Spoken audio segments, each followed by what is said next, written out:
நமஸ்காரம். நரசிம்மருக்கு நாளை என்பது கிடையாது. நரசிம்மர் பிரகல்லாதனுக்காக இரண்ய கசுவை வதம் பண்ணி சம்ஹாரம் பண்ணுறது நம்ம எல்லா இடத்துலையும் கேள்விப்பட்டிருக்கோம். அதுலேயும் தமிழ்நாட்டில் 8 முக்கியமான க்ஷேத்திரங்கள் உண்டு. அதில் ஷோலிங்கபுரம், அடுத்தது நாமக்கல், அப்புறம் சிங்கபெருமாள் கோயில், 3 நேர்கோட்டில் இருக்கக்கூடிய சிங்கிரிகுடி, பரிக்கல், பூவரசக்குப்பம், அதுக்கு அடுத்தது அந்திலி, சிந்திலவாடி.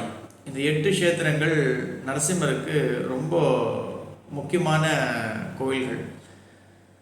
இங்கே போய் வேலை நிமித்தமாக, அதாவது தொழில் பெரிய வளர்ச்சி அடையணும், பிரம்மாண்ட உயரத்துக்கு உயரணும் அப்படின்னு நினைக்கக்கூடிய ஒவ்வொருவரும் நரசிம்ம பெருமாளை சனிக்கிழமையில் அல்லது செவ்வாய், அந்த 2 நாளில் சுவாதி வருது அப்படின்னா நிச்சயமாக அது பெரிய பாக்கியம். அந்த நாளில் நம்ம நரசிம்மரை சேவிக்கிறது பெரிய மாற்றத்தையும் ஏற்றத்தையும், வளர்ச்சி அப்படின்றது அபரிமிதமாக இருக்கும்.